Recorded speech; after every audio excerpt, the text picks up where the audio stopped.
That the interesting thing about why conservatives have been able to mobilize so much is because if you go to a Trump rally, you'll have an ayahuasca drinking Bitcoin libertarian who smokes weed 5 times a day standing right next to an evangelical Christian pro-life protester who believes that marijuana was created by the devil to like get white women to have interracial children. And they have huge disagreements, but as long as they're for the common cause and the collective interest is getting Trump elected, they're like on the same team. On the left, the individualism is so high and there's so much infighting and tearing down of each other that you'd be lucky to even have a group of 5 people on the same page when it comes to liberals.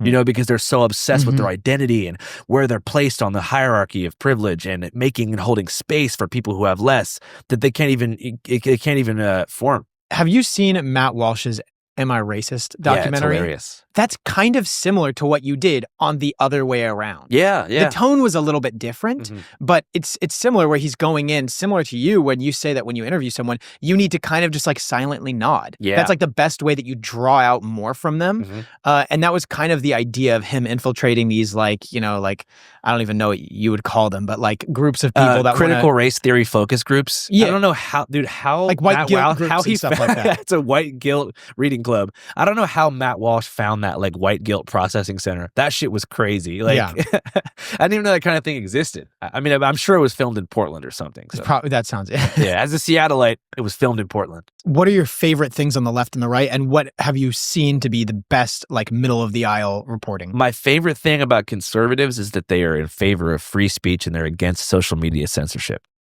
My favorite thing about the left and liberals is that they seem, for the most part, to genuinely care about people. Do you think the right does not care about people, or that they care less? Well, it's different because the conservatism is based upon a celebration of the past, right? And that past is also mythical. America being great. America always had horrible problems. The left and the progressive liberals are based upon a utopian future. They say things are really bad now, but they're going to be really good if we implement these new ideas. But they both can agree that things suck right now. The difference is one is based upon the mythology of the past. The other believes in the mythology of like a future. And so I do think conservatives care about people, but they care about the people who embody the tenets of like the lost past of America. So when they see migrants, they don't give a fuck about them because they're like, dude, what the hell? We want things to be like they were. I don't care about these guys. But liberals, they hate the people of the past. They see white people and like, oh, you're fucking, I can't wait till you die, bro. You know, they want Kid Rock to die and they want to open the borders up.